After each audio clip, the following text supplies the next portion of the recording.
This is Cerebral Cinema. Movies of the mind. Who knows what evil lurks in the hearts of men? The shadow knows.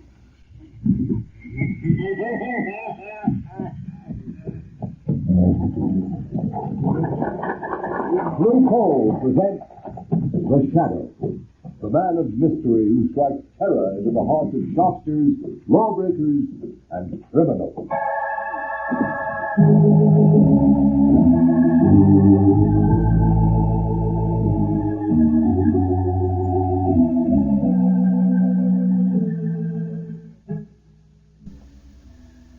Friends, if you haven't yet tried Blue Coal, by all means order your first ton tomorrow.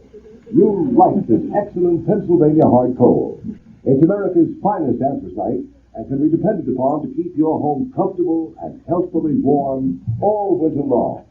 But be sure you get this finest anthracite. Ask for it by name. Ask for Blue Coal, the coal that is colored a harmless blue at the mines for your protection.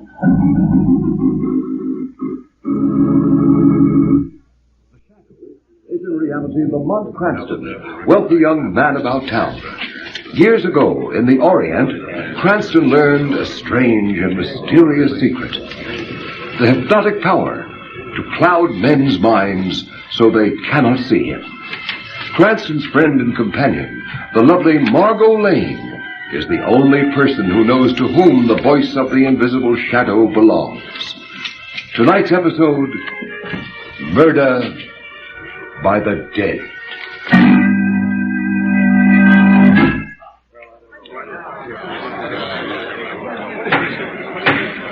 The court will come to order. The court will come to order. The prisoner will stand. Peter Swift, you've been found guilty of willful and deliberate murder after a fair and impartial trial. Have you anything to say before sentence is pronounced upon you? Yeah. I got something to say. Very well, be brief. Oh, I'll be brief, all right. You think you're gonna kill me, but you ain't. I'll get you. Yes, you up on the bench there, and I'll get that district attorney, too. And just for good luck, I'll get the foreman of that crooked jury that railroaded me. Do you understand? Perfectly. Your threats against the district attorney and the foreman of the jury will, I am sure, go as unnoticed as your threat against myself. Peter Swift, I hereby sentence you to be taken from here to the place from whence you came, and that there you be executed in the manner provided by the law. And may God have mercy on your soul. You will hang me, will you, you old fool? I'll get you, all three. And if I can't get you living, I'll get you dead. Take him away.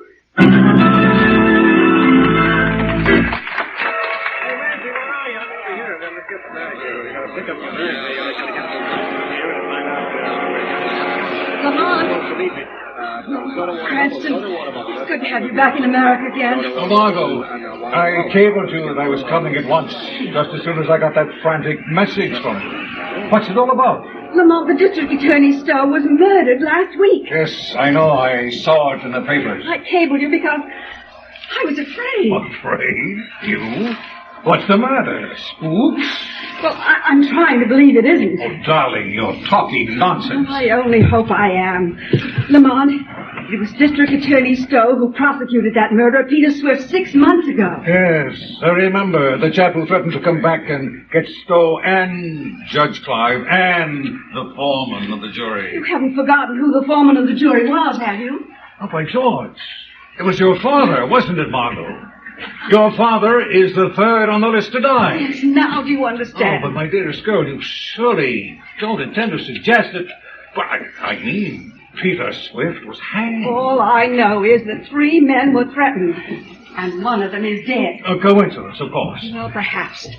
But I know you'll think I'm a fool, Lamont, but... And I don't know how, but perhaps Peter Swift has come back. Peter Swift was executed. hanging is usually effective. But there is something in what you say. I wonder now. So we're asked to believe that Peter Swift has come back from the land of shades to kill 3 men. 3 were threatened. 1 is dead, murdered. The killer must be, then, a ghost, a shade. Well, my dear, I suppose there's only one thing that can be opposed to a shade. And that is? A shadow.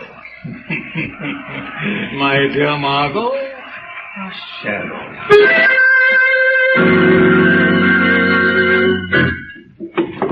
Will there be anything else, Judge Clive? No, that's all, Taylor. You might as well go to bed. I've got some work to do here in the library. May keep me up for quite a while. Yes, sir. Good night, sir. Poor Stowe. I wish I could forget him. What's that? What's that? Who opened that window? You! Oh, yes. You see me, Judge? Peter Swift? But this is impossible. Oh, the dead has come back to keep my promise. You're mad. Or I am. Ghosts ain't never mad, Your Honor. Ghosts? But that can't be. Don't say it, Bill. Would you?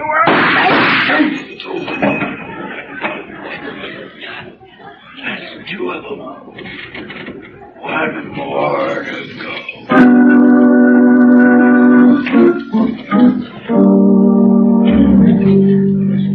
Cardona, you got that Clive housekeeper outside? Yes, Commissioner. Well, shoot her in. I'll get to the bottom of Judge Clive's murder if it's the last thing I ever do. Come in, Taylor. Commissioner Wilson wants to talk to you. Oh, yes, sir? Mrs. Taylor? Yes, sir. I want to check your story. You told Sergeant Riley you left Judge Clive in his library about 11 o'clock? Yes, that's right, sir. Then what did you do? I locked the front door, and then I started to go up to bed. Go on. As I was passing the library door, I heard voices inside, so I listened. You see, I had let no one in, as I was surprised. Don't apologize. What did you hear? I heard a hushed voice, and then there were 2 shots, and the bell jangled. Now, you tried the door. It was locked. So you ran around outside the house to the window, which you found open, right?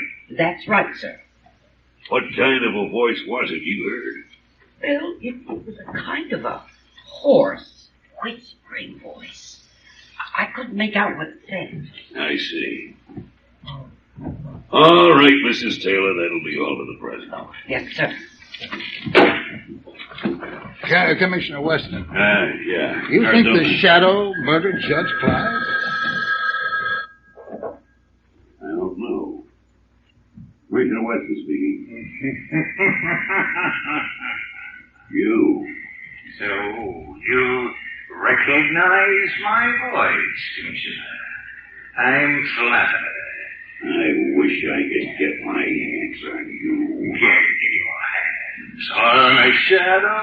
Come, Commissioner. What do you want? As usual, just to be helpful. I can do without your help. I wonder. However, I've got a little suggestion for you. Have you ever thought of exhuming the body of Peter Swift? Peter Swift has been dead for 6 months. What do you want me to do? Get you a lock of his hair? Trace this conker. Don't bother. I'm walking from a booth at Union Station, and I'll be gone before you can get anyone here. No, Commissioner, I don't want a lock of Peter Swift's hair. Even if I did, I suspect you couldn't get it for me. I imagine he's still wearing it. Yeah, maybe. In his car. I wonder. District Attorney Stowe and Judge Clive have been murdered. There's only Mr. Lane left. I don't believe in ghosts. No, but you believe in his shadow, don't you? Hello. He's hung up. What was that all about? Cardona, get an order for the exhumation of Peter Swift's body.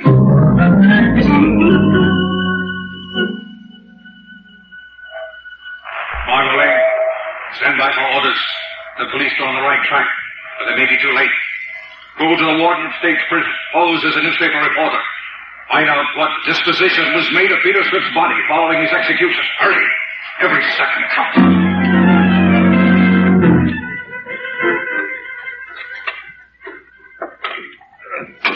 Sure planted him deep, didn't they, Commissioner? I don't want any cracks on it, Colonel. Haven't they gotten down to that coffin yet? How you coming, boys?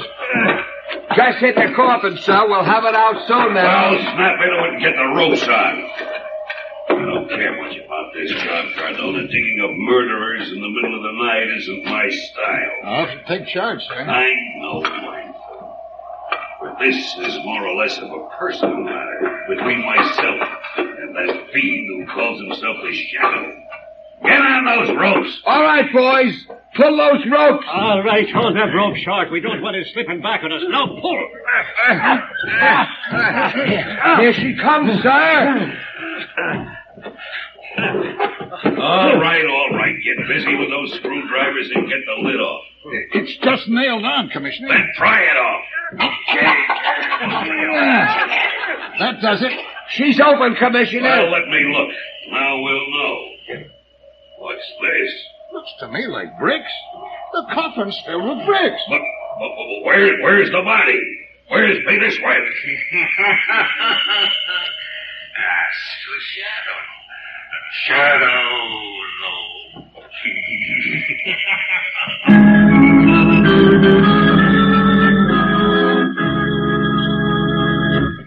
While we're waiting for the Shadow, I want to pass on a bit of advice of particular interest to all homeowners. If you're anxious to cut down your doctor's bills this winter, to keep your family free from a lot of sniffles and colds, then by all means burn anthracite or hard coal, because anthracite is the healthful fuel. It gives steady, even, healthful heat, in contrast to the flashy kind of heat you get from the on and off types of quick-burning fuels. And friend, don't forget this point. Furnaces, cook stoves, and space heaters in this section of the country were especially designed to burn anthracite. And to get America's finest anthracite, ask for blue coal. Blue coal burns long and evenly, with the furnace dampers practically closed. There's no waste up the chimney. It gives economical as well as healthful heat. Blue coal is mined by the Glen Alden Coal Company, the world's largest producers of Pennsylvania anthracite. It is laboratory tested at the mines for purity and for uniformity of size. If you have never tried blue coal, place a trial order tomorrow. You'll find the name of your nearest blue coal dealer listed in the Where to Buy It section of your classified telephone directory under the name Blue Coal.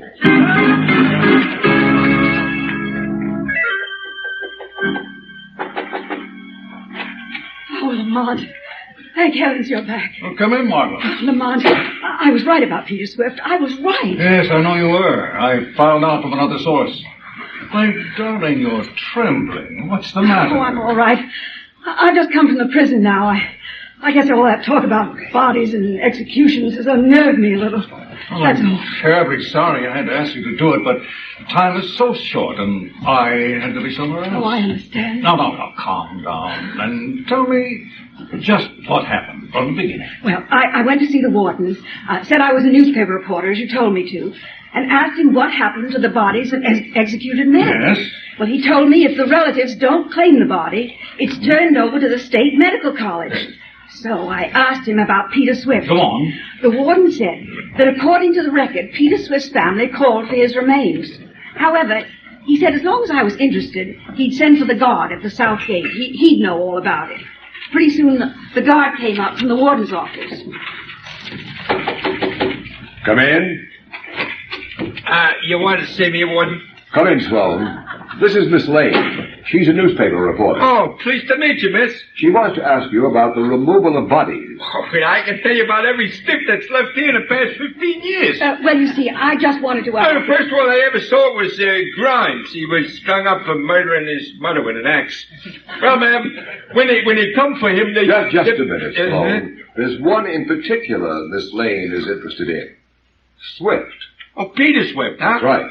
Remember him? Oh, certainly. His family was supposed to come for him, but they didn't come after all. No? No. A croaker named Craig came for the body in an old truck. A croaker? He means a doctor, Miss Lane. Oh. That's the rather unflattering prison term for a medico. Oh. Yeah.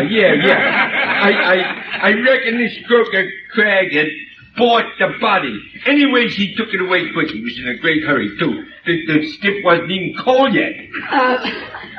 Do you know where this, Dr. Cragg came from? Sure, from the city. I got his address on the register down at the gate. You want it? Oh, yes, please.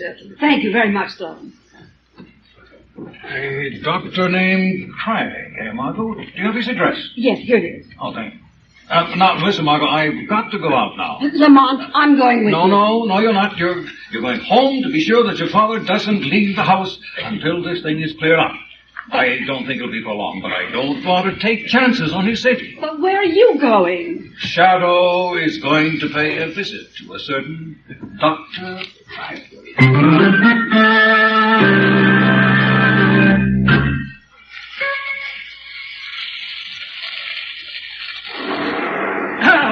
The solvent! At last! I've got it! Dr. Cragg? Huh? What was that? Who spoke? Does it matter? I'm right here, at your elbow. You lie. I'm the only person in the room. No, you're not, Doctor. But I wouldn't turn around to find out if I were you. Where are you? Where's that voice coming from? I could swear there's no one else here. Then you must be having hallucinations, Doctor. I'm sane. Sane. I'm sure you are, but you can't see, that's all. What do you want? Just a favor. At a price. A good price. How much? $20,000. Yes, a good price. Well, I've got a friend booked to hang on the 23rd of this month. What's that got to do with me? You might ask. 20 grand. Who's your friend? His name is Louis. Three-fingered Louis. Well, what am I supposed to do about it? Perhaps you could keep him alive. So, why come to me? Drop that gun, Doctor. I've got you covered. You did it! You can't shoot the shadow. Shadow? You don't mean... Yes, I mean the shadow, Doctor. The shadow just wants a little information. You won't get it. Little information as to how you resuscitated Peter Swift. Brought him back from the dead, if you prefer the term. I won't tell you. And restored his broken neck. I did it. I've proved I can do it. But it's my secret. I don't care if you are a shadow or the shadow. You can't have my secret. No one can have it. It's mine. You have to trade your secret for mine. My secret of blinding eyes to the obvious. I can teach it to you in a few minutes. The shadow. Secret of invisibility. Well, I'm not interested in your secret, some psychological touch. What's the power of making oneself invisible compared to the secret of making the dead live? Perhaps you're right. Perhaps there is no comparison. But where'd you learn that secret, Cragg? Tibet or in the African jungle? I won't tell you. It's mine. How long will it be yours? For as long as I want it to be. Forever and for all eternity. Because only I know the secret, and I shall never reveal it. No. They called me a madman. They threatened to put me in an institution. You are mad, Cragg. No. I am a genius. You benefited by an exceedingly rare coincidence. No. A coincidence that might happen one time in a billion, one time in a trillion. It was no coincidence, I tell you. It was my genius. And I shall hold my secret. I shall continue to make the dead live. You're making Peter Swift live has caused two other men to die. To die at the hands of Peter Swift. And what interest is that to me? I am not interested in that. I'm interested in the fact that the third man may die tonight. A man named Ross Lane. What do I care about Ross Lane alive or dead? It is nothing to me. Will you bring Ross Lane back to life? Oh, I could. I can bring anyone back from the dead. I tell you, I have found the secret of life over death. I can prove it again and again. I can prove it on myself. I can die and bring myself back to life. You are mad, Frank. Oh, am I? Am I Oh, mad? Frank. Yeah, I'm only putting my gun on the table. Very well, then. I'm not afraid of you, even though I can't see you, you see? Yes, Frank. And I will prove to you what I just said. I am not mad. I am a genius. I have found the secret. What was that? Why did you put that fountain pen in your mouth? Oh, so that's it. Potassium cyanide in that pen, huh? And you think you'll bring yourself back to life, huh? Right, you were a fool. You were a madman. So now, cast a shadow against the ghost. Ghost of Peter Swift. But never the ghost of Dr.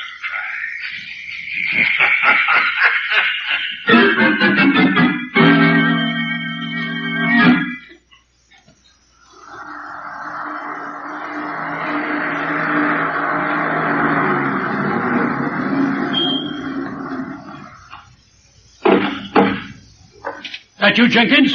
Good. I'll be right out. But Mr. Lane, sir, Miss Margot left strict instructions that she were not to go out of the house. Oh, she did. Well, when she comes back, you tell her I went out. I'm not going to be ordered around by my own daughter as if I were a child of 3. Ridiculous. I can take care of myself. Open the car, Jenkins. But Mr. Lane, the danger my eye. I'm going straight to my own club. It's my own car with my own chauffeur. The club, Jenkins. Yes, sir.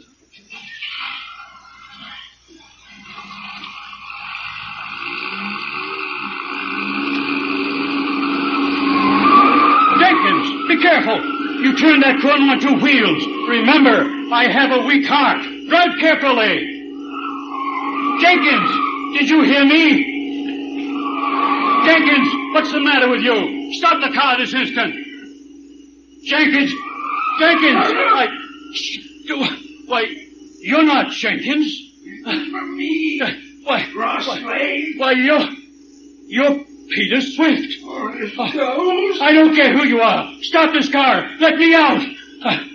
Let me out.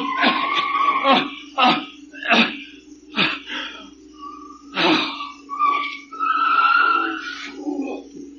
Went and croaked by herself. Scared to death, Will.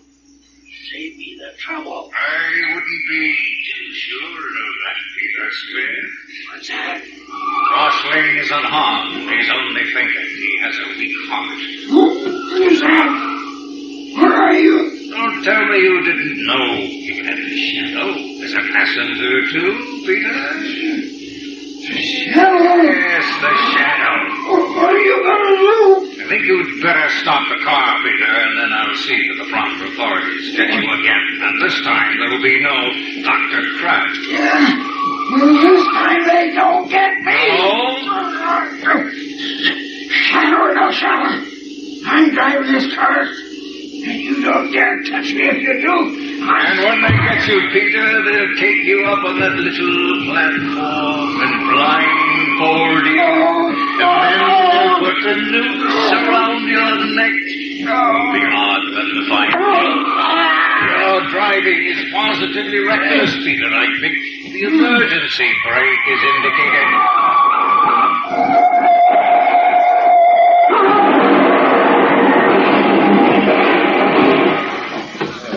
Did you see that crash? That drunken driver! That car's a total wreck. We have got 3 head-ons. There's 2 men in there. Please let me in. I'm a doctor. How about it, Doc? The old man in the back is all right. He's just fainted. Shock probably. And the other? Well, I'm afraid the shock he is not for broken neck. No, this is funny. What's that, Doc? The chauffeur has a metal brace on his neck now. He must have broken it once before.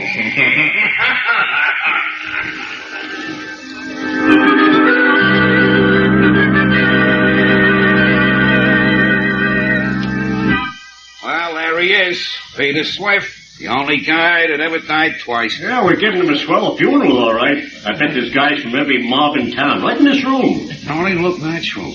Waste of natural. And cast your lamps on the reed. Yeah, Peter liked flowers. They used to let him mow the grass and sing. Who sent this little bunch of funny blue flowers? Huh? Them is, forget-me-nots. Well, ain't there no card? I guess there is at that. My gosh. Look here. What does it say? The shadow.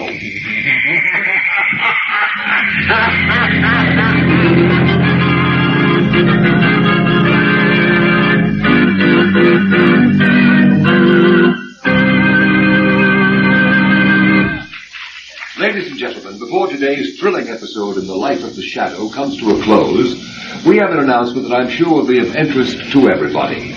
Beginning today, Mr. John Barclay, our blue coal heating expert, will give a series of practical talks on the subject of automatic heating. Ladies and gentlemen, Mr. Barclay. Good evening, friends. Today, more than ever before, we realize the need for absolutely uniform heat in order to enjoy really healthful living conditions. However, many people are under the impression that it is necessary to spend huge sums of money and install elaborate equipment in order to have this uniform heat. In other years, that was true. But today, you can have uniform heat 24 hours a day for as little as $18.95. That's the price of a blue coal automatic heat regulator.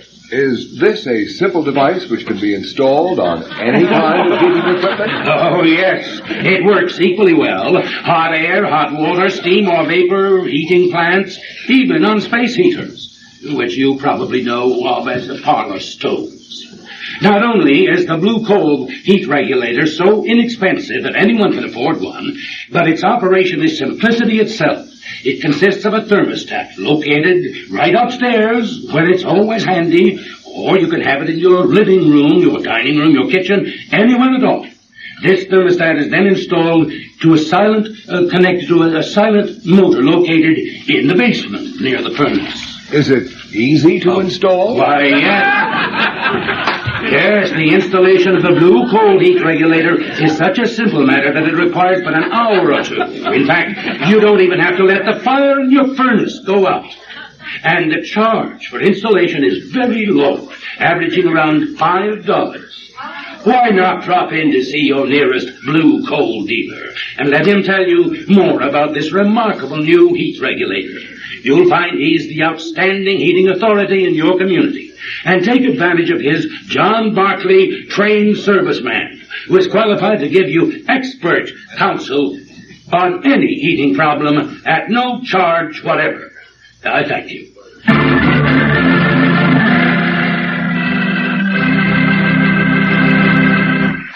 The story you have just heard is copyrighted by the Shadow magazine.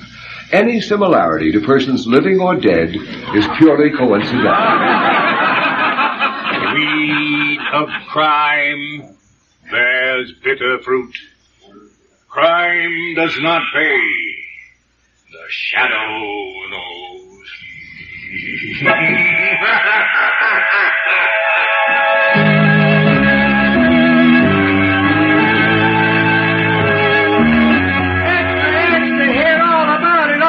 The Shadow. Next week, same station, same time. The Shadow returns. His latest adventure, same time, same station. Extra, extra, don't miss it. Extra.